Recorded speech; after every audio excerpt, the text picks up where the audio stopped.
What's going on, everybody? Welcome on in to another edition of the Voice of Land here on the Big Play Network and partnered with LPV Productions. We are brought to you by Vector Technical, the right person, the right job, the first time, and DP Construction LLC. Reach out to them for all those concrete construction needs around the house. 330-217-4999. That is 330-217-4999, or hit up our buddy Tyler LaFrada at gmail.com. Of course, thank you to everyone that does tune in every single week. Make sure you hit the follow if you're watching on our Twitter page, that is at VTL_pod, or hit the like button on our Facebook page at Voice of Land. You can also, of course, like the Big Play page or find us and subscribe to the Big Play YouTube page to watch us as well. And to all those audio listeners, you know the places, all your favorite major podcast platforms. Hit subscribe. If there's a place to leave a review, what do you want to hear? What don't you want to hear? And as we get closer to Browns season and we get back into some Browns post-game type shows, what elements do you want to see in those shows? Let us know. Always up for taking any advice and any sort of conversations that our listeners want to have with us. Of course, tonight, we are going to be talking a lot of Browns, a little Indians, because there is a big game kind of going on tonight. While the Indians may be out of a playoff race, MLB trying to connect with the younger fan or the average fan. Are they doing a good job of that with some of the events that they put on throughout the year, these one-off type games? As Little League World Series is going on, the Little League Classic just about to have first pitch start at 7:10 p.m., so we'll talk about that and, of course, a little Marvel talk in our fun segment. But I am one of your hosts, Kevin Arnold. Alongside me, as always, my brother, Nick Paulus, and our producer extraordinaire behind that proverbial glass, Peter Tillip, who you can't see, but he is sporting our Cleveland baseball team shirt. That's right. Exclusively on the voiceofland.com. More details later in the show on how you can get more gear. But, of course, hit up voiceland.com. Link for the shop. Peruse everything that's up there, some new gear that's up there as well, and just rock it around town. We got some, Browns themed colors, Indians themed, maybe some Cavs themes colors coming later on. Winter edition. Yeah. Winter edition. So more things being added all the time. So check that out and help us promote the show. I was promoting us as well when I went out shopping this week. Just there you picking go. Some things up, just wearing the shirt. I was like, am I really going to BJ's wholesale market? Basically another version of Sam's Club. I was like, am I really walking into a store rocking my own cartoon face as well as Peter's? And I've done it. Heck yeah, I am. Self-promote any way you can. Absolutely. But big topic tonight, of course, Browns preseason game number 2 is in the books. Week of 2 practices against New York Giants leading to the preseason game. The Browns win 17-13 against the Giants earlier this afternoon. And I know the city was on fire. I saw some videos of people walking to the stadium, people already tailgating. The excitement is real. The excitement is here. And somehow we still got one more preseason to go and 2 weeks after that. So we have 3 weeks until week 1 of the football season. Man, it feels like miles and miles away, but you can at least see the light at the end of the tunnel. But I'll start with you, Paulus. Kind of checking out the game today. Did you learn more from kind of the reports we were getting out of practice against the Giants, or did you get more out of the game because we didn't play the starters again? They felt they got their work in. Everybody's saying this is where preseason is trending. Which one do you feel like you got more from? Oh, easily from the scrimmage, from the inner scrimmage practices, the joint practices, I guess, is the best way of putting that. Yeah, it's without a doubt that, because we heard that the first team offense, first team defense was dominating. And that's what you care about. I mean, sure, do we need the preseason? I guess so, for developmental reasons, to see exactly what you have in certain players. I know he got a late interception this game, literally the last play of the game. Richard LeCount, that dude is certified. Like, he's a dude. And he's someone that he might actually sneak in and get a lot more playing time than I really thought he was going to deserve. But he has earned every rep that he's been getting, especially in the preseason. So he's shown me something. Now, we didn't see a whole lot from JOK today, and that's fine. I think that they really put him in bubble wrap today.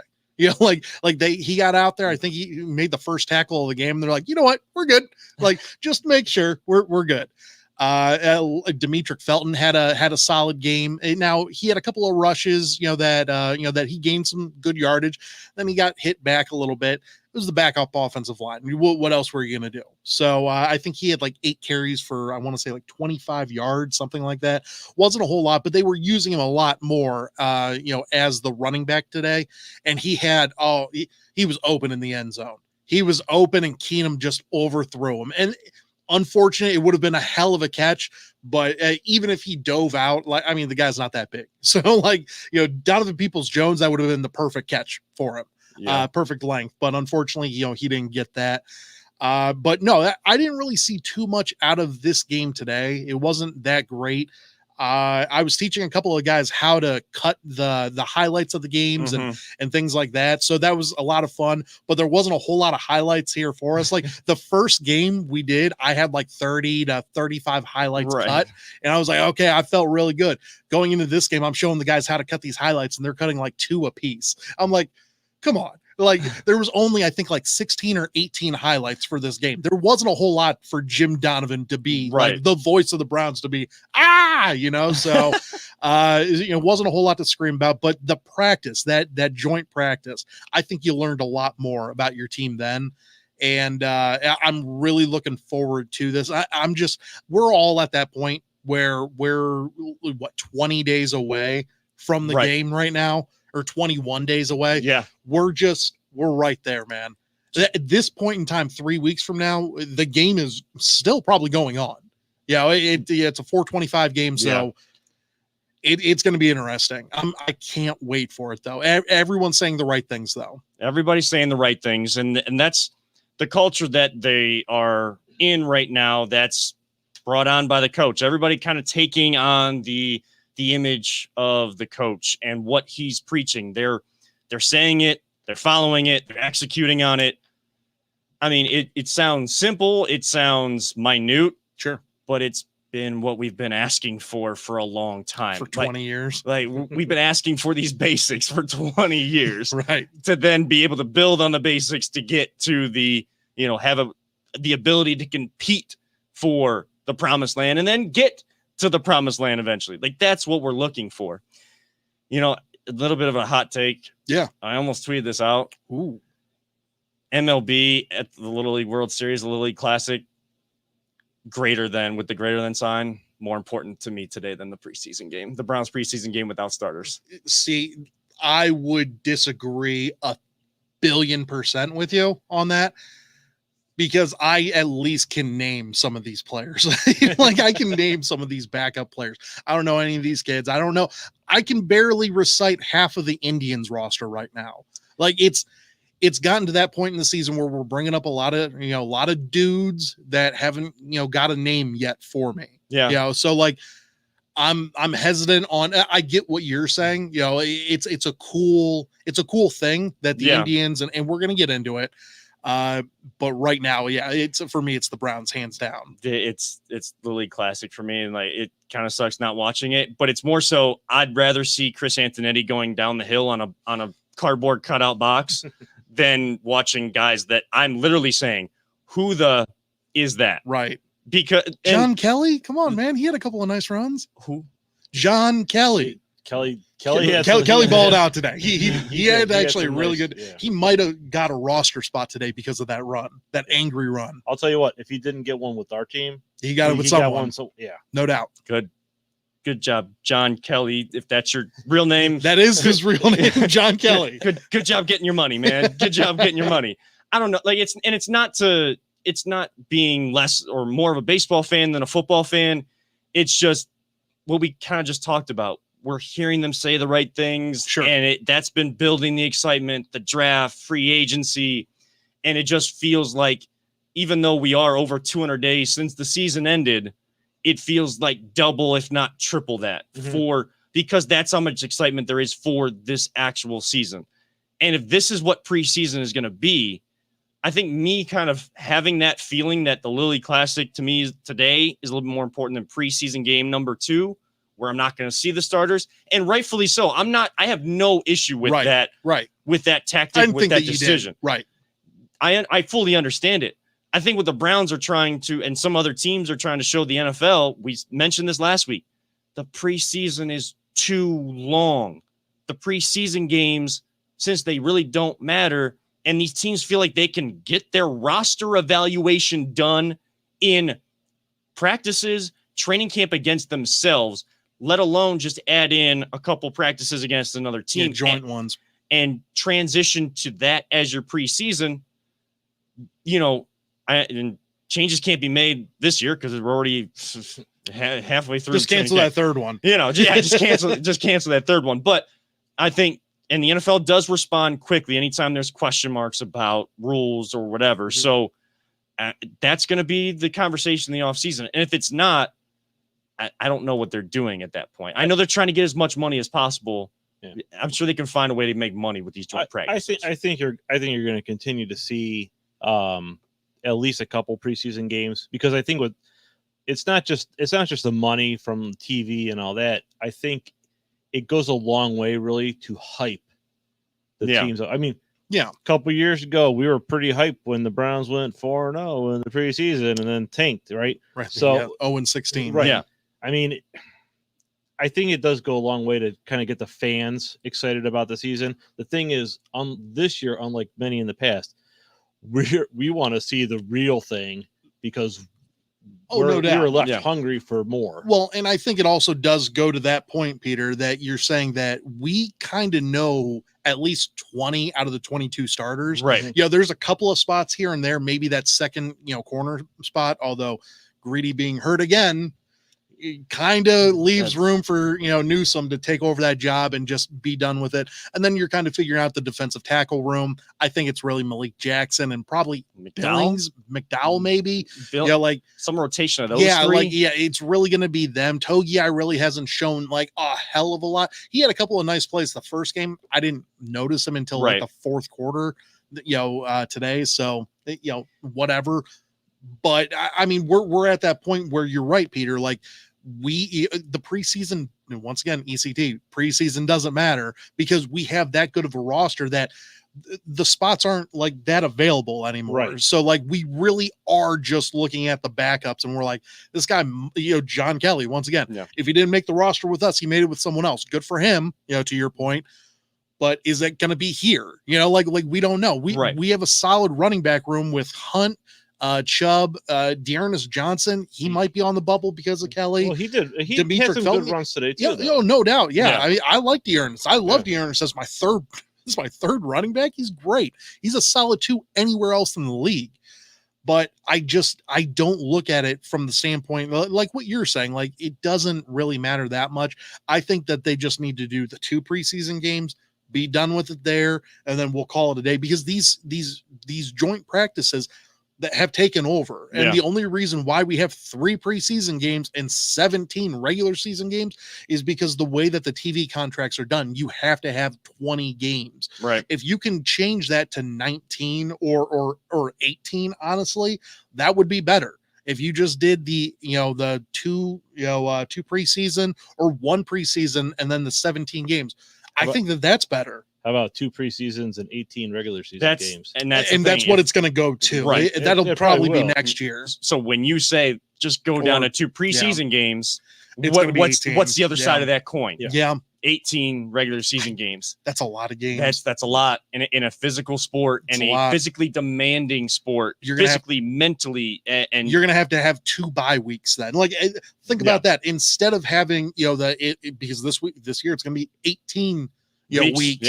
You're going to have 19 because you're going to have 20 technically, because you'll have to have the somehow breakdown of 2 bye weeks thrown in after 9 games each. Like it's going to be tough. It is. It's very tough. And 2 bye weeks is the only way you can do that. That's the only way I think the NFLPA would allow that to happen. The only way. Now, and I'll just say, I don't mean any professional disrespect or any disrespect to John Kelly at all. Like I saw I know. I ended up seeing, someone like the third and fourth quarter. Yeah. when I say Little League Classic means more to me than the Browns preseason game. Sure. It was actually more so like I may have some news on the horizon, like okay. you know, like on my side of things, which also means less time with the fiance. So Sure. we try to take advantage of, you know, maybe one of the last few weekends we have off or days we have off together. Sure. We have since last year, we have like a running putt competition. Okay. She dominated last year. I'm starting to dominate this year. There So, you go. you know, that's more so what it was. But, you know, it's more so my feeling of all of that and kind of joke around about that. It comes down to what we're talking about. It's the overall NFL issue, not anything against any of these players. Right. And I hope John Kelly gets onto it. John Kelly's going to make a team. He's going to. Yeah, he's going to. And we'll continue talking about that. But we do have to hit our first break of the evening. You know, gotta sponsors pay the bills, you know, you gotta get those breaks in. But on the other side, we will talk more about this. We do have comments flying in actually right now as we're kind of having these conversations. We'll get to your comments, continue to bring those in, Facebook, Twitter, wherever you're commenting. We'll talk about all that. We'll also talk Browns injury front, and NFL Network is releasing their 11 to 40 top 100 players tonight. 2 Browns in that list. Should they be, or should they be higher? Are they ranked properly? We'll talk about all that on the other side of this break. This is the Voice of Land on the Big Play Network.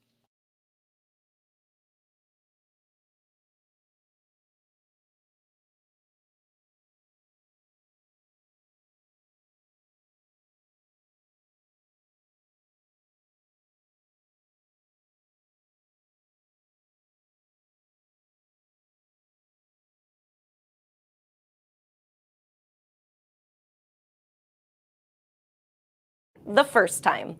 Vector Technical hires for skilled manufacturing and light industrial work and is sure to have a career that you've been looking for. To learn more, visit our website at www.vectortechnicalinc.com. Welcome back to the Big Play, to the Voice of Land on the Big Play Network. Man, those commercial breaks go quick, don't they? That was my bad there. No warning. No warning. It's all right. He's still our producer extraordinaire. I'm watching the replay. But Oh my God. Hey, what's up? It's all right. Live television. That's how things go. That's great. Put that in the blooper reel. We'll make that's how we'll get some run for our show. No Make doubt. one of those blooper reels. No doubt. But we were talking before the break about the Browns preseason game number 2. Some of the guys making plays, you know, kind of, I guess, continuing the conversation from last week. How invested are you? But do have comments flying in. APJ is chiming in as he always does, and always appreciate him tuning into the show. A couple of things that he's kind of talking about. You know, we were saying who's going to be the defensive tackle starters. He's saying Billings and Malik Jackson. That's pretty much what you're going to have. Right. And you can have the, you know, maybe Elliott or who, you know, McDowell kind of filtering in. And I was the biggest Jordan Elliott guy. I was telling you, like, from everything that I was hearing from like Zagura and Bo Bishop, and like everyone loves him in that, you know, not only in the locker room, but in the facility. And everyone might love him, but like the dude hasn't been showing up. Now, he had a sack today, right? Which is great to hear. But once again, second preseason game, like I was kind of hoping that you weren't going to be playing because I thought you were going to be that starter. It is what it is. Yeah. And you don't really have a book on this coaching staff for preseason because they didn't have preseason games last year. True. I think Elliott was in the fourth quarter. Yeah. Sometime in the past, that would mean like you're not really making a team if you're getting into the further into the preseason and you're still playing in the fourth quarter. But that, you know, JOK played the whole game last week to try to catch up. You're right. So could mean nothing. It could be nothing. You know, it's more so kind of what are you putting on film when you have the opportunity? That it's really, and it's a good way to go about it. I mean, if you're going to produce at any point, you're willing to take advantage of opportunity, go ahead and do it. APJ also saying, you know, how teams are going to be coming after the guys we cut, how times have changed. Players will do it when they tell them what the salary cap will go up to if they get to 18 games, talking about that 18 game conversation. Jay just blowing up everything, huh? Jay all over this, huh? And he's there you go. Yeah, he's also saying that I only won today with putt because, you know, her foot, she does have, we think it's a broken foot. She was told it's a sprain, but she feels like a popping in her foot when she steps. Like black and blue, or does it look weird? No, but it doesn't, it doesn't feel right for being just a sprain. Okay. So this is not like a good thing for legs around. It is not. Yeah, It is not a good I thing. mean, No. I'm currently wearing a boot. You wearing Das Boot? the Das boot because I it turns out I got some Achilles tendonitis there. Ooh, So Kelly had that. Kelly had the the tendonitis stuff. So not fun. Yeah. And APJ obviously just coming off the torn Achilles. Yeah. So I mean, he's out of the boot now. He just started physical therapy. Good. But he does ask us a question though. Sure. Will Kadero Hodge make the team? Keeps making plays. Made a play today to get that first touchdown from Case Keenum. It's down to him or Davion Davis. That's exactly what it's down to, because Donovan, APJ is back in the team. Yeah. Donovan Peoples-Jones is going to make he's the got team. that in. He's got those hands. Yes, those hands. But you got Odell, you got Jarvis, DPJ, Hollywood. I mean, how many more guys are you going to have? Like Kadero Hodge is a solid special teams player. So like that's something that you absolutely need to have. But I mean, Donovan Peoples-Jones, I mean, Demetric Felton has been going to and from. So like, is he technically a running back? I view him more as a wide receiver. Then you also have Schwartz as well, who we haven't seen, but this, regime drafted him in the third round. You don't cut third round picks. You don't. If you're a good team, you develop those guys, and he's not going anywhere. So you're not going to have 7 wide receivers on this team. I don't believe so. And I was going to actually ask you, but you already answered. You were like almost reading my mind there. I was going to ask you, which room does Felton fit into? Kind of been doing this for a little bit. Yeah, just a little bit. So I think Felton's more of a wide receiver right now, and just because he's done now he did a lot of running back this past week against the Giants, but you need a more wide receiver. I truly believe that. Well, and in today's NFL, it's a passing league, but there's a lot of guys that can do a lot of different things. You can get them into different packages. You can use them so many different ways, and that makes your roster or even your offensive scheme that much more dangerous. Opens up the playbook more, because now you can move guys to different spots. Maybe Felton is in the backfield, but he ends up catching a pass out of the backfield. Like, whatever you need, now you got those Swiss Army knife type guys. And again, that lengthens the rotation that you have in the 53, and that adds depth. What we talked about earlier, we've been asking for the basics. What else have we been asking for 20 years?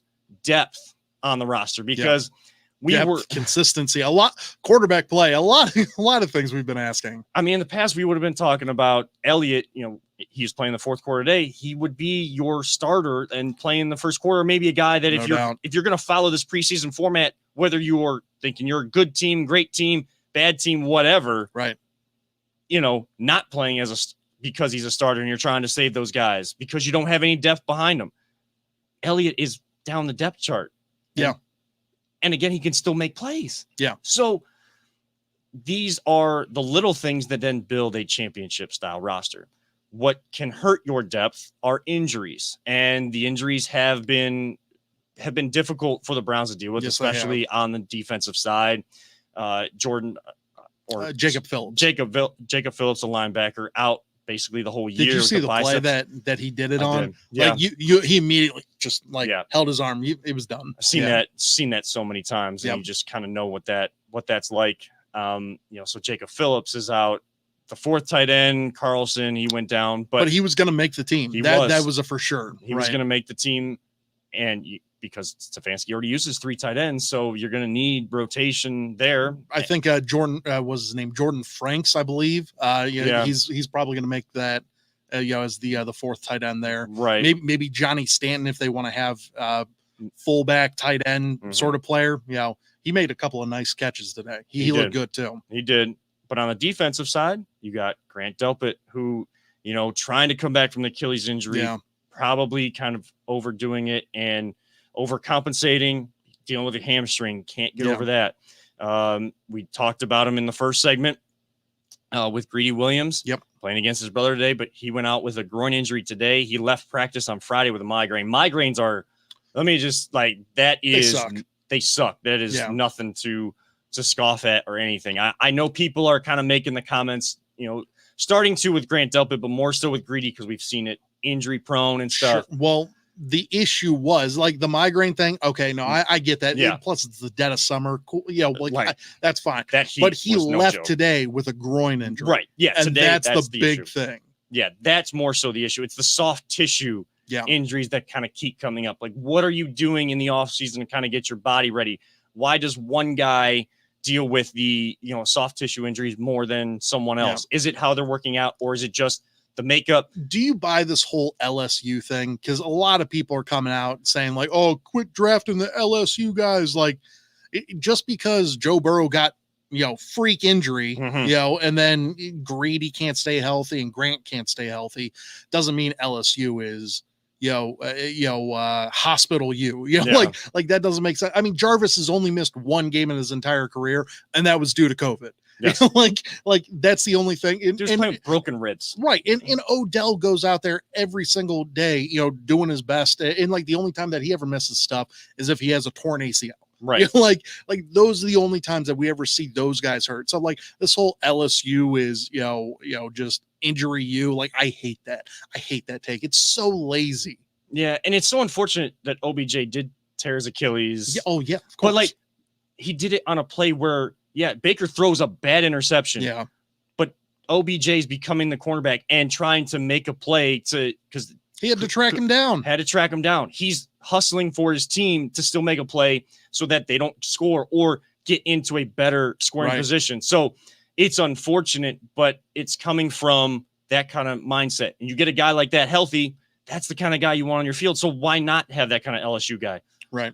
Jarvis, arguably one of the culture starters, culture changers. Oh, he is. The main one is going to be Stefanski, and you're going to go to the quarterback too if he can kind of mesh with that coach that's really speaking to the players and they're connecting with the coach. But Jarvis kind of started it, and when Stefanski comes in and starts saying similar things, and now Jarvis continues to say what he's already been saying in the locker room and what we saw in Hard Knocks. Yeah. Now it's going from coach to player to now player to player, and it just becomes a cycle much more impactful. So now you got top guy in your 53 saying the same thing to the next guy down, the next guy down, all the way down to number 53. And they're all being held to the same standard and what they are responsible for when they come on the field. Again, all the things that make a championship style roster. What's unfortunate is the depth on defense, because that was the one question mark. That was the one big issue last year. Going to need guys to be able to be healthy, step up. But there's a reason why they put a lot of emphasis in that defensive back room. There is. Sure. And it's because they didn't know how Grant would come back from his Achilles injury, and they didn't know what they'd be able to get from Greedy. You get these guys on the field and they contribute, more looking like it's a bonus than, it's banking on that being there all season long. Right. No, it's definitely getting those guys back, and just having them on the field is the cherry on top of the sundae. That's exactly what it is. I mean, you brought in John Johnson and Troy Hill and drafted Jeremiah Owusu-Koramoah for reasons, because a lot of people thought maybe, and Tony Fields as well, and LeCount. Like we got a lot of guys that have similar body types out there. Jeremiah is just a freak of nature. He's a skinny linebacker, but a lot of people thought he was going to play that rover safety possibly. Clearly he's a linebacker. Yeah. Like he's just the quickest linebacker in the league. He's one of them. So you leave him where he is. But once again, Richard LeCount, I mean, has been balling out. And that's someone that, like Grant, if anything, Delpit should be looking at his spot saying, like, I need to get on this field like as quick as possible, or LeCount could take my job. Because we like Joe Woods likes to play that 3 safety look.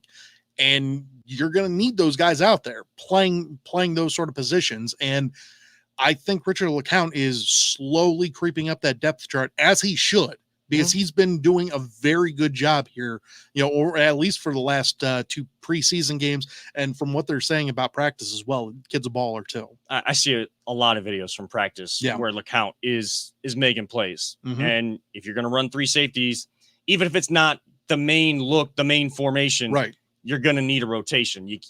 And if you want to try to be a top 5, if not the best defense in all the league, get to that point by the end, You got to have people stepping up. You got to have people stepping up, and you got to have people stepping in to rotate in to keep the level where it's at or take it to the next step. Agreed. Every single time there's substitutions. Before we hit break, we got a couple more comments coming in. Nick Padone, of course, has Padone my take on Big Play, and of course on the main show, the Reflog show, the Big Play Reflog show. He's saying hopefully see you guys in the studio soon with some the eyes emoji. Ooh, there we go. Maybe, hinting at a few things. Maybe you never know is going to show up. But he does like your thing about Johnny Stanton tight. I like 4. He's got the eyes emoji with that one. I like Johnny Stanton. Johnny Stanton proved a lot today. And once again, Carlson going down, like you need somebody out there pulling some weight. It's even if he's the 4th tight end, it doesn't matter. Like you got to have guys out there that can make plays. And if Baker can just toss him up the ball, why not? Right.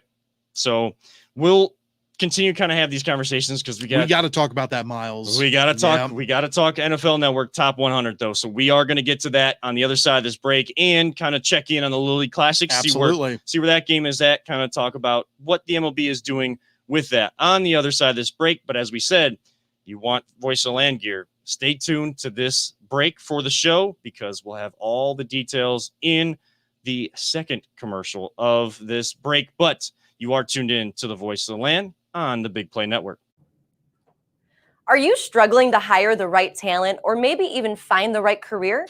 Vector Technical makes it easy. Since 1992, Vector has provided Ohio employers with a reliable process for hiring and have helped thousands of job seekers advance in their careers. Vector Technical is more than just a temp agency. We invest time to get to know each client and candidate personally. Vector places people in job opportunities that they are truly excited about. Interested in learning more? Visit our website at www.vectortechnicalinc.com to see a full list of our current job opportunities and to find out what Vector Technical can offer you.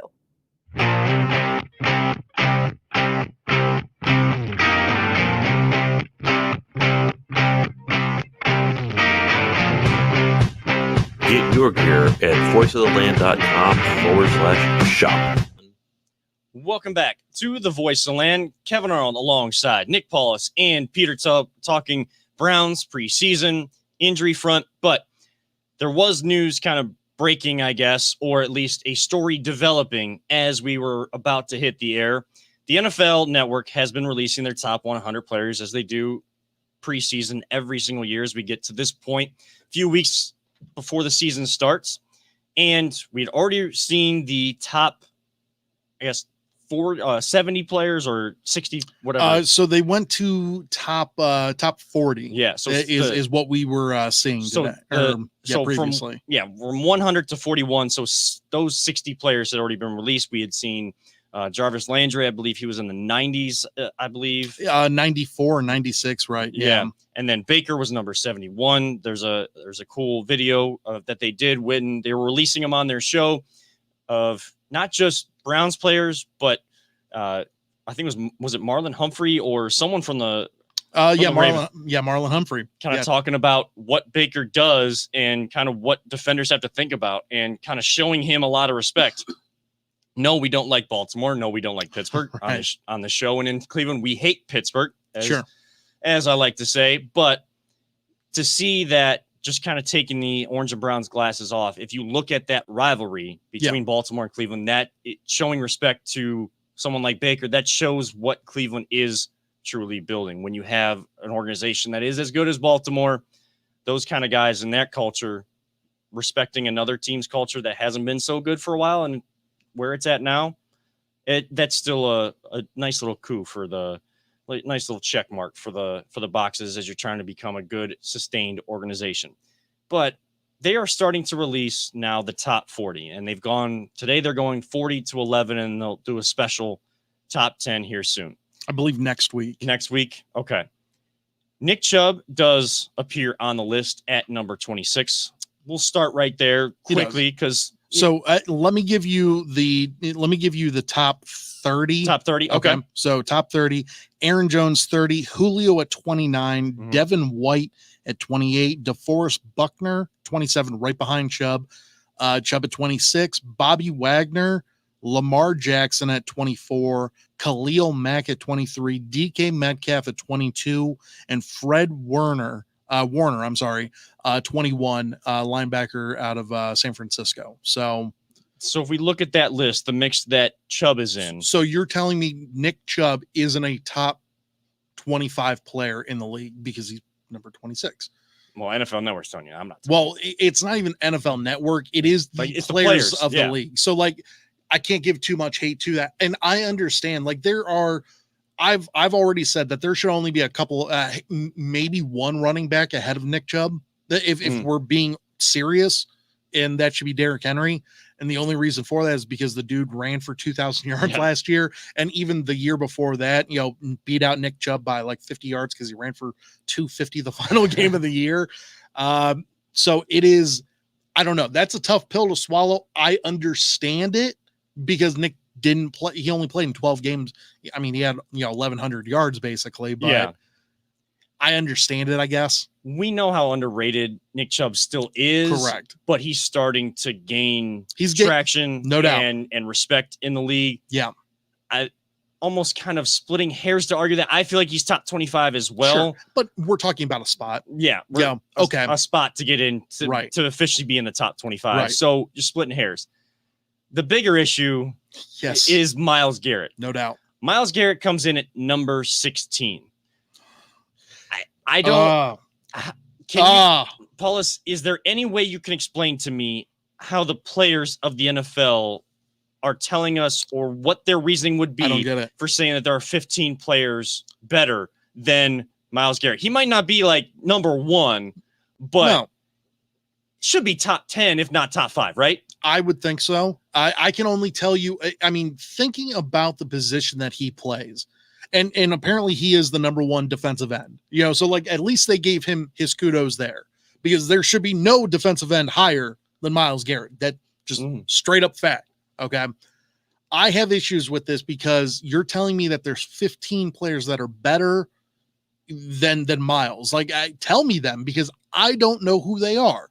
Now, they did rank above him. Once again, this only goes to 11 today, and we're going to know the top 10 here coming up, but I'm pretty sure that we'll be able to recite a handful of them here, coming up, because they're not on the list so far. But Tyreek Hill, you're telling me Tyreek is better than Myles. I get it. Tyreek is fantastic, Super Bowl champ, great, but I think has a lot to do with having Patrick Mahomes as your quarterback. Okay. Right. But not to say that he'd be a bum if he went elsewhere, but if he went to like Chicago, like, do you think he's having 1,500 yards and doing some crazy stuff? I don't think so. I think that he's still a really good player, well deserving of a top 100 rating, probably top easily in the top 30 or 40, but he shouldn't be 15. Like, that just doesn't make sense to me. Then Alvin Kamara, like, did you see him without Drew Brees on the field? Like nothing. Nothing. You didn't really see him. It's bad. It's bad, bro. You got to have Drew Brees out there in order for him to dominate like he was doing. Okay. Jalen Ramsey, I'm cool with Jalen, because Jalen is the number one corner in the league. Like, you got to be number one at your position in order for me to go, you know what? Yep, I understand that. There's in the quarterbacks. That's what it's going to come down to. Okay. And we see on here, Russell Wilson's at number 12. I love Russell Wilson. But if you're going to tell me that Russell Wilson, coming off of last year's performance, that second half breakdown that he had, no. That second half was god awful. He MVP through the first like 8 weeks of the year, and the last 8, crap. It just was. Go back and check out the stats, folks. And I guess you could come back at me and say the moment that Myles got COVID, his stats went to crap.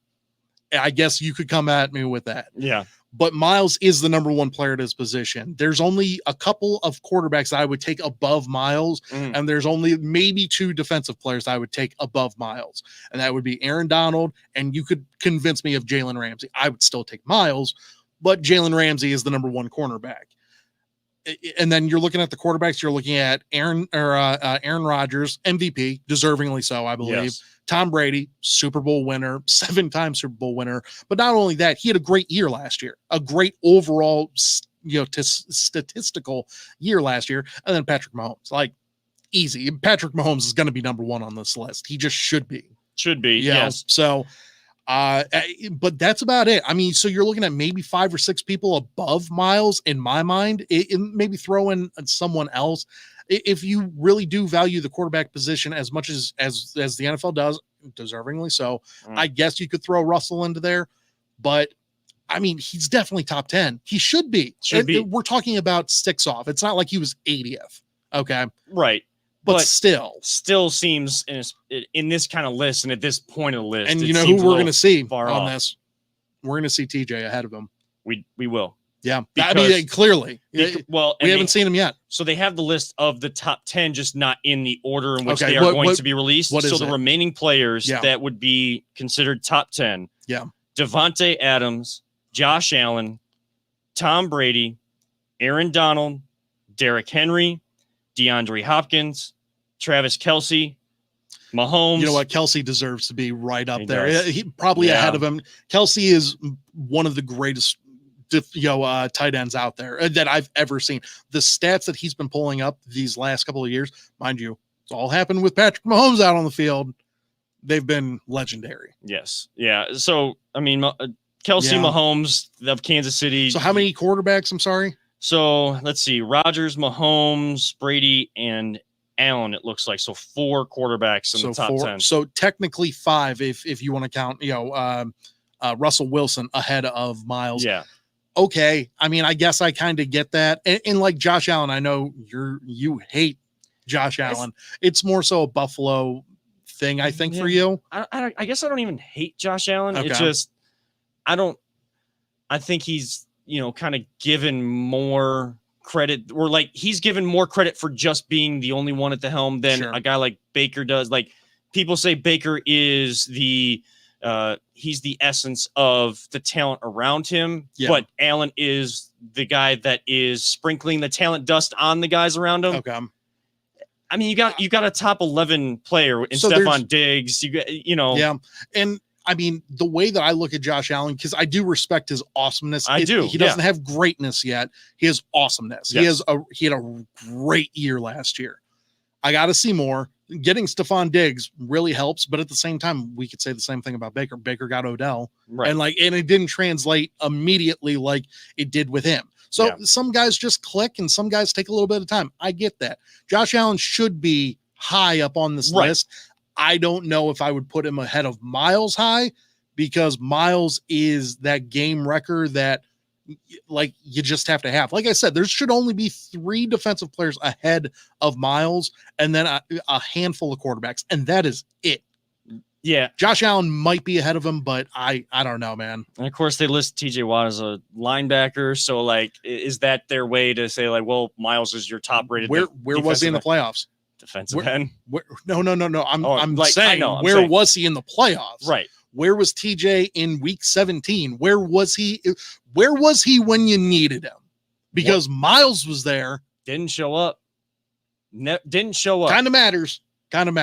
You need, if you're going to be a top 10, top 20 player in the league, you got to show up when it matters. That's right. I don't know. But until the Browns kind of have sustained success, the 6 Super Bowl rings, and of course, Tomlin, you respect it because never had a losing season as a coach. They've only had 3 in the time that we had a bunch. If we're going to keep talking about, they're 17 years straight without a losing season. That's pretty good. I'm not going to lie. Got to hate the Steelers, obviously, but 17 straight's pretty solid. Now, saying that, I don't like their chances this year to go, crazy high. I've been super down on them. Ben is looking better in the preseason than I thought he would. But at age 39, Tom Brady's 1 in a billion. If you're an older quarterback and you're a bigger guy, how much running around can you do? And I saw him running around a lot last night. How much ice is on those knees right now? Like Ben is currently in the ice tub right now, and the game was yesterday. So take it for what you will. Yeah, I've never done an ice bath, but it's cold. Yeah, it's super cold. I tried to ice my foot in basketball practice one time. Yeah, and I had the cover on my toes. Yep. I was nope. I want this out right now. Bad. It sucks. It's bad. The initial shock, it gets you. If you can just push through that, you're okay. But it sucks. Yeah. Yeah. I guess I'm a little bit baby when it comes to that stuff, but I'll have to try it again and push through Yeah, it and just push through it. Yeah. experience it. But I can hate the Steelers. I can hate Crapsburg, Sure. but I still respect what as an actual You have to. broadcaster. I respect what they've been able to do. And there's never a time I can count them out until proven otherwise. Just Sure. like tough to pick the Browns in an opener until you prove otherwise. Agreed. And again, first one to come on here and say I'm wrong. Yeah, be happy to. Be the happiest person in the room to say I'm wrong. There's other people that have one take and they stick to it and yell it into a microphone. I will be the happiest man in the entire planet to come on, and I won't yell it in the mic. I won't blow people's ears out. I'll just come on here and say, good for that. Thank you. Good for that. Good man. I was wrong. I was wrong, guys. But we do need to talk a little bit of baseball, but we will do that on the other side of this final break. And some Marvel news was trending on Twitter. You know, we're big Marvel fans on this show, so we got to talk about it. We were talking about it before the show, and we almost didn't even start the show on time because of it. So we're going to get that out to all of you as well on the other side of this break. This is the Voice of the Land on the Big Play Network. Are you looking for a career in manufacturing? Vector Technical has you covered. Vector Technical is a 28-year-old staffing firm that is partnered with some of the biggest and the best companies throughout Northeastern Ohio. The recruiters at Vector Technical will coach you through the entire job process and will help you land an opportunity that you are truly excited about. Vector does not add any additional fees and offers benefits as well as free online skills training through Penn Foster. To learn more, visit www.vectortechnicalinc.com and make sure to check out our job board to see a full list of our current opportunities and apply. Welcome back to the Voice of the Land. Kevin Arnold alongside Nick Paulus and Peter Tellep. One final segment this evening. And we said we were going to talk about the Little League Classic tonight as the Cleveland Indians, part of their home series against the Los Angeles Angels of Anaheim. Of course, the big star in MLB right now, Shohei Ohtani. Indians able to take the first two at Progressive Field. This one being played in Williamsport, the major league size ballpark that they built out there. Kind of the Indians and Angels players interacting with the kids, kind of showing them. And it's a really cool scene, especially as the Little League games are going on earlier in the day. As these players get out to the games, they're interacting, playing cornhole or any sort of backyard grill game or cookout game. They're they're flying down the hill, telling you Chris Antonetti, belly first, sprinted into it, belly first, belly flop into that hill, straight on down. I know Fran Mill got a chance to go down. Fran Mill did, yeah. Yeah, I forget who tweeted. I don't know if it was Mandy Bell or Mizell who was tweeting that, Antonetti said, hey, Fran Mill, don't you want a bigger box? And Fran Mill goes like, no poppy. I'm good. Fran Mill is one of those guys that it's just easy to root for. He's one of those, no doubt. Always having fun. But when the lights come on, he's one of the players at least the Indians have. Yeah, we know the Indians aren't going anywhere this year. And yes, it is the Indians, people. Stop saying Indians/Guardians until the end of the season, please. For the love of all that is good. Are you going to call them the Indians until April 1st? Is that what you're going to do? No, because they told us that they're the Indians until the end of this season. Okay, then they're going to be the Guardians. Then they're going to be the Guardians. Yeah. So you're cool with that? I'm cool with that. Okay. I'm listening to what they told me. I get the. If someone calls them Guardians right now, it doesn't bother me. But I go, well, it's still the Indians. Yeah. But the moment it does change, I'm still going to feel a little weird about it. But yeah, don't worry. I'll stop saying that on the show once it becomes Cleveland baseball team. That's what Peter's trying to go. Get your shirts, voiceoftheland.com. There you go. Yeah, I wish I could just turn this camera right now on him. Right. But I didn't want to get into that at all. But sure. I mean, quickly, the reason I say that, and I'll continue to kind of just have fun with that, going back and forth with people, but it's more so my connection with my grandpa, and that's why Jana and I are getting married at League Park. Sure. Since we wouldn't have the option of Progressive Field, and we don't anyways, because they have a home game on our wedding date. So good thing we didn't wait for that. Right. But League Park is where the Indians first played, and my grandpa being born in 1926, like he saw the 1948 World Series. He's seen the history of baseball his entire life in this town. Sure. And it's my connection to that name. I'm fully support them changing the name. I understand it. We can talk all we want about logos or whatever, but the real reason behind changing the name, I'm not ever going to debate that like some other people will. But Indians will always hold a special place in my heart. And you and I share this in common. Sports will always, there's certain elements of sports that will hold that special place in our heart, no matter how things change, because of our families, agreed, parents, grandparents, aunts, uncles, whatever, that connection to the sport that they brought you in with. You always go back to that. Like, why am I this way? It's because of my grandpa. Yeah. It's because of my dad with basketball. Like, those are like those heartwarming moments. And that's why sports means more to us than maybe to some other people. Yeah. But we still know what truly matters in life. And we'll always know what reality is. So that's the only reason I'll call them the Indians. Yeah. Back to the Little League Classic, not to get too high on my too high on my platform there. But, I think it's maybe not the game. The Indians are winning 2-0 right now. Yeah. Runner on second in the bottom. Ahmed Rosario, homer. Yes, and hit a homer last night. I know Ramirez had a 3-run bomb yesterday at Progressive Field. It's 2-0 right now. Ahmed Rosario, it's 1 out. Bottom of the second, runner on second. It's more so it's cool to kind of see the interaction between the players, the kids, and then this game being put on for the kids and their families. And MLB has also done now the Field of Dreams game. Yeah. And people really like that. Now are people going to not get into it as much because it's connecting to a movie? They kind of did the opening, the guys coming out of the corn, or is that going to be cool every single year? I think it will be. Yeah. Is MLB, are these good enough for MLB to try to reconnect, keep it going, or reconnect with younger or average fans that they have lost without their ability to market big stars and their game? I don't think MLB could do anything right now that could bring back the masses that it's lost over the years, just because people have lost interest in baseball. I mean, it used to be, our national pastime. Yeah. I mean, that was the mantra. That was what everyone would go after. I don't think that it's that anymore, because I think that football has superseded it, and not just football, like not just the NFL, but college as well.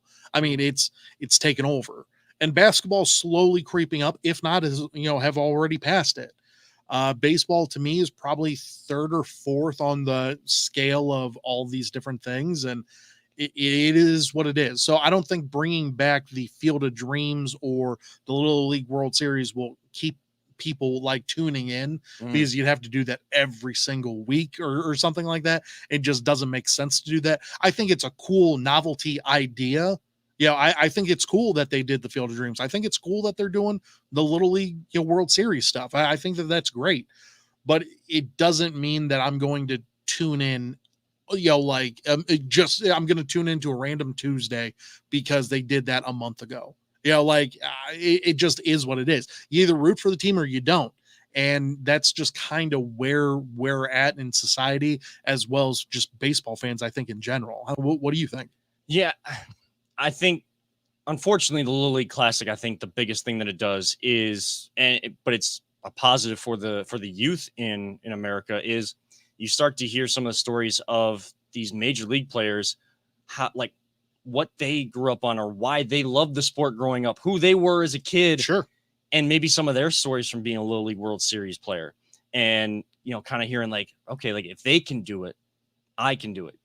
It just, you always tell kids, and you honestly tell them anything you really can put your mind to. We talk cliches all the time, but really, if anything you can put your mind to, if you're driven for it, you can accomplish it. Yeah. It doesn't matter what background you come from, but it becomes more impactful when you hear an actual person that's done it, and a kid can relate to where they came from, to where they can get to as well, and maybe a dream that they have. it's not just some pipe dream that you write down on a icebreaker at the start of school. Now, here's the thing, and I agree with you on that. It's great for the kids. I love hearing the stories of like Shane Bieber talking about, how he was on like the Angels. Like I like hearing stories like that. But like you're looking at it from the standpoint of if we're talking viewership, marketing Right. and stuff like that, you're looking at Field of Dreams. I mean, the average that movie came out in 89. Yeah, it was 89, I believe, right? Yeah, it's 88, 89, maybe 86. Yeah. It's been a minute. It's 35 years, I think is what it was. So yeah, so mid to late 80s. so 86. Yeah. Okay. 86, I think. Yeah. So if it came out in 86, the average age, the guy that went into the movies at 20 years old back then, I mean, you're 55, 60 now. Like that's you're not marketing to those guys. You want to market to guys like us. Right. Like the 30 somethings, because we're the ones that are going to teach our kids how to play catch and how to do all of that sort of stuff. And like, so you're marketing to the wrong guys on that. It's a great nostalgia, sort of thing, nostalgic takes and stuff. I love that. And I love the movie. But whenever it comes to the Little League World Series, now you're going to the opposite end where like now you're just throwing viewership at the kids. And that's great as well, because you hope that they take on, the ownership of it. But like, if you're looking at 13-year-olds don't tune into Little League World Series. Right. They'll play it, or they'll watch something else, or they'll play esports. And that's kind of the overall detriment that I wanted to talk about. Like, I want to make sure we shed light on the importance for those kids there. Yeah.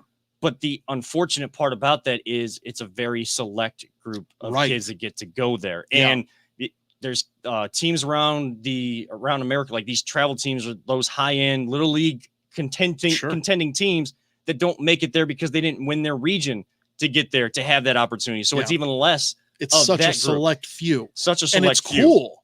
But like I said, I didn't tune into because the Little League World Series has been going on for forever. Yeah. I never tuned into the Little League World Series. Even if my team didn't make it, we were nowhere near it. But like I didn't tune in to watch Shane Bieber go out there and play. Like, just didn't, like, I don't care about that kid. Like, I wanted to play, so I went outside and played sports. Like, you got to put the viewer marketing, towards someone like us. Yeah.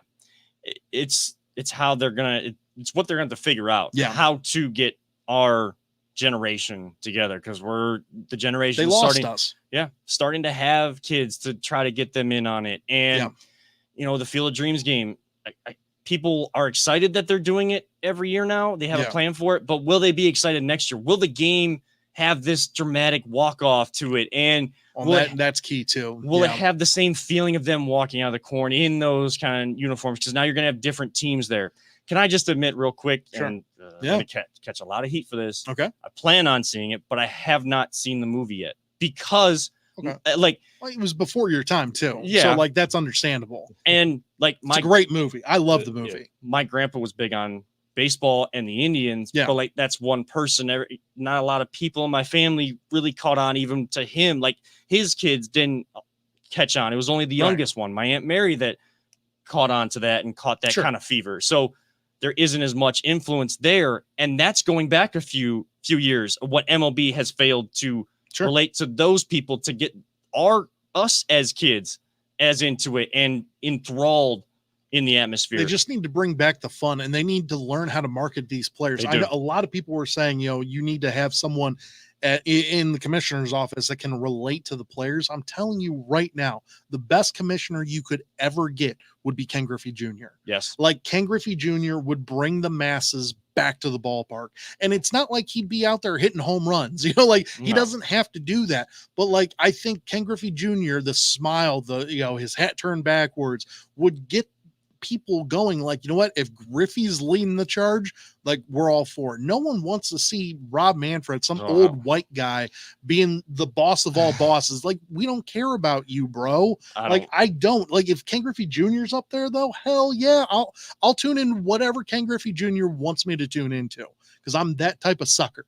But that's the type of sucker you need to go after, folks. That's what it is. And I go back to our trip to Seattle. The kid that asked their mom, the girl asked the mom, "Mommy, who is that?" "I don't know, some baseball player." Like, right. And that's Ken Griffey Jr. I know. that can't happen. So I looked it up. It was actually 89 was when the movie came out. 89. Yeah, Okay. So yeah, you're right on. and Yeah, I'll give you're Kevin. right. I'll give Kevin a little bit of crap because Jacob and Joseph have seen Field of Dreams. Oh. So Well, I will. Well, good job. At Well, least good parenting by you. Thank Well, you, yeah. thank you. in my defense, Tim Anderson, who hit the game-winning home run for Chicago, He said, never saw it as he said after the game he never saw the movie either. That's So, true. That point. is Well, true. The funny thing about the Little League World Series is the only time I would remember it was going on was when I was in high school and I was helping my sister move into college because she went to Lycoming College in Williamsport, PA. Oh, wow. Okay. And we would have to stay in State College because Yeah. every hotel room in Booked. in Williamsport was booked, right? So not a big deal, but I never really watched it. Sure. And I think if you really want to get kids involved, Ken Griffey Jr., I think it's an interesting idea. Yeah. I don't know how well he'll relate to kids today, Sure. just because And that's a fair. lot of Yeah. them don't know who he is. Right. But I remember, hey, if you got good grades, man, you got free tickets to go see the Indians. Sure, Granted, yeah. it was old municipal stadium that seated like 70,000 people. Yeah. But that was fun. That was fun because it was an event to go out, and now it's like. Yeah. To take the family out to go see a game down at Progressive Field, I'm dropping at least 100, 150 Yeah, bucks. depending on where you and honestly, the Indians have some of the cheapest tickets out right. there. It's the same with the Browns. I mean, the Browns it's starting to go up now, but it's they'll keep going up. right. Too. No, and deservingly so. If Yeah. you put out a product like the Browns have been putting out, at least last year, Yes. very deserving. But yeah, no, and I agree with you that Ken Griffey Jr. would get me to, because I think he would change up some things and he would put some marketing dollars behind Mike Trout's and the guys that matter. Even Shohei Ohtani. I know that there was that, talk of, Stephen A and all that stuff, oh, you can't market Shohei Ohtani. Yes, you can. He's freaking dominant. He's awesome. That's the type of dude that you want to market towards. And MLB refuses to do that. I think they just don't know how. I think that they just refuse to. I think that they think that they're fine and they're not. That's what Rob Manfred thinks. Rob Manfred can go out there and call the World Series trophy a piece of metal. And he thinks, oh, that's fine, whatever. But people dedicate their lives to getting that trophy. Right. Yeah. And you piss off everyone whenever you say stuff like that. And Rob Manfred just doesn't give a damn because he's the worst commissioner I've ever seen. I feel like they don't understand. Right God, now, there's sucks. so many different things you can do. I mean, when I was growing up in the summer, what did you have? Right now, I've got 5 different streaming services. Sure. I can watch anything I want. Plus, in the summer, it is tough to watch Bally Sports right now. Right, and I can't even watch the Indians right now. Well, you can't because they're on ESPN. Well, tonight, YouTube TV, tonight, tonight I you can, yeah. Tonight I could, but any other season, I'll listen to them on the radio when I'm driving home from a job. But there's so many other distractions. And one of you guys brought up esports. I mean, I was kind of blown away because the University of Akron has one of the top rated esports programs, and Spire Institute. Yeah. Spire's doing it in high school. That's awesome. And they're putting that's a lot of money that goes into those things. And the great thing about it is it opens up a sporting opportunity to kids that aren't necessarily athletically gifted. Or kids with disabilities, because there's a lot of things out there that make it a level playing field to really help those kids. Which is good, but it's going to detract from things like baseball. And I think baseball is really going to struggle. I think what we're going to see is baseball parks shrinking. Yeah. The actual diamond's going to stay the same size, but the stands are going to shrink. The Sure. ticket prices aren't going to be any higher. And I'm curious to see what's going to happen with player salaries. Yeah, you might see crowd sizes more like soccer specific stadiums, like what they have. You see that with the at some Chargers. places already. Yeah, you do. That's the route it's going. I know, Peter, you said that maybe Griffey couldn't get the kids, But I mean, their parents. Well, Right. he can get what we're talking about, Yeah. our generation, because my dad did that with basketball with Jordan, and then would show me clips of Jordan, would show me, then go down the list with Kareem, Pistol Pete Maravich, Mhm. Moses Malone, the Iceman, George Gervin, like all of these guys, like then I gained an appreciation for the history. And I'm seeing like, oh, like this is how this sport is transitioning now. Like that can, because then I can use Ken Griffey, what he's doing to help bring me back to baseball. I'm already in baseball, but I'm just saying I'm the average person of our generation. Yeah. Bring us back to baseball. And now I have more credence to get my kids into baseball. They can appreciate the history and then watch what's going on in their generation. Even Ed in Columbus, and we appreciate him tuning in like he does every week. Yeah, thank you, Ed. He talks about how the NBA markets to the youth with the hip hop and movies like Space Jam as much as we talk about how good or bad that is. Right. That's agreed. That's marketing to them. They brought in the esports element to Space Jam too. Yeah. So, and allowing kids to be kids and know that there's different avenues to be connected with the sport too. And even says, you know, he suggests that MLB get YouTubers like the Paul brothers to promote them. I don't like the Paul brothers, but it's true. And they got a lot of followers and a lot of people. You got to get people behind you, and like, that's the biggest thing. I think Griffey could bring back the cool for our generation, and then like you got to have some sort of like the players union. They need to be able to look at like some of the more popular players that are out there right now. And just promote those guys. Yeah, like, that's what you got to do. And marketing in the MLB is non-existent. Yeah. APJ brings up the salary floor or whatever. That's a conversation for another day, because that's, and fingers crossed that happens, because the Dolans got to start paying somebody. Got to start paying somebody. They're talking about how they'll have more money this year. And we'll get to that at a later date. That's later on down the road. But Jay bringing up we're going to be talking about that in November whenever we're labor disputes and stuff. It's going to be crazy then. Yeah. Now I know everybody loves our Marvel talk, but I'm going to table that for now, because we got some things down the line, and I think could be a good thing for what we have coming up. Now, I will let everybody know, as a programming note, we will not have a show next Sunday. Paulus and myself will both be on assignment, as we say in the business. Be getting drunk in Gatlinburg. That's my assignment, is getting hammered in Gatlinburg. Sounds rough. I was gonna the next day it will be rough the next day. I can promise you that. I was gonna peel back the curtain. I wasn't gonna peel back that much, because don't you worry, I got you. Yeah.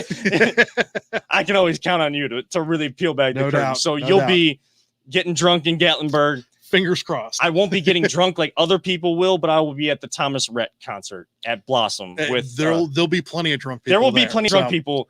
Thomas Rhett, though, good call. The future Jana Arnold and Kevin Arnold will be two of the people not drunk at the Thomas Rhett concert, but enjoying a good concert, and just good to see events like that coming back. I got to study up on Cole Swindell and Gabby Barrett. I don't know Gabby Barrett. I probably have heard a song of hers or not. You know, Cole Swindell, he's okay. He's not bad. Yeah, they're like the openers. So but what I've heard so far, I like, and from a guy that's like told her from date one that I may have used the word hate and country music in the same sentence. And that's fair. A lot of people have that reaction at first. I did. Well, you can tell why she's the one, because I'm talking about digging deep into people's arsenals of music, because I'm getting into country music now, and I love you, Jana, so thank you so much. But that is going to wrap it up for this edition of The Voice of the Land. No show next week. We'll be back Labor Day weekend. We will have a show September 5th, so be sure to tune into that. We'll wrap up all the Browns cuts and preview the season coming up, because we'll have only 1 week at that point. And we'll have an Ohio State game that I played. Ohio State game. CJ Stroud, shout out. Yeah. So there we go. Actual football to talk about, maybe even talk about CVC football. We just had a double overtime thriller, so be sure to tune into GrandValleyConference.com for all those every Friday night. Double overtime. Hey, real quick, you did the play-by-play and the color all by yourself, and the spotting, someone trying to keep stats, everything. Shout out to Berkshire High School. Their coaches up in the booth did help with halftime stats. Brought a sheet down to us, so that helped there. That's awesome. But no, I'm surprised I have a voice today. Honestly, I was gonna say. So I came in here and I knew that you did that, and I was like, "Damn, that's a lot." Because I've worked with you and like, just doing half of it, and you're like, "Wow, well, you know, what a great game." You know, like, but double overtime thriller, and you did it all by yourself. How exhausted were you after that game? No, I Like, knew did you just go home and just sleep? I wanted to. I was kind of like, I had adrenaline pumping. Sure. I also knew I had to go to work in the morning. So I was like telling myself, like, you got to go to sleep. You got to go to sleep. Yeah. So it was one of those kind of restless nights, Sure, unfortunately. yeah. But yeah, I was exhausted after that. But I mean, Cuyahoga Heights getting the opening season win, 38-35 over visiting Berkshire, cross division in CVC Metro, and CVC Valley, respectively. But I mean, Cuyahoga Heights quickly off to a 14-0 lead. Then Berkshire 28 unanswered. They got a tight end that was all Ohio on the offensive line, and now he's getting a chance to run the ball and catch the ball. Like, this guy, Mr. Everything? Mr. Everything. Really? Lucas Stoddard. That would have been a Mr. Everything to me. Yeah. We did mention it. I even said, like, if anybody's interested in sponsoring CVC TV or even our Mr. Everything for the game, I did get that plug in there. Nice. Then Cuyahoga Heights, they come back with 14 in the fourth quarter to tie it up. Go back and forth, first overtime, second overtime. Cuyahoga Heights holds Berkshire. Yeah. And then they get the game-winning field goal. So great. I was like, I took the headsets off and I was like, but that is great. But more of that to come throughout the season as well. So we'll have all of that, catching you guys up on all of that September 5th. I know you guys will be waiting with bated breath till our next show, but don't worry. We will be back, and we'll have some special news on September 5th as well. So a little tease for you. But for Nick Paulus, Peter Tellep, I'm Kevin Arnold, reminding all of you sports fans, don't let anyone ever tell you it's just a game. And we love you all. 3,000. We will see you all in 2 weeks.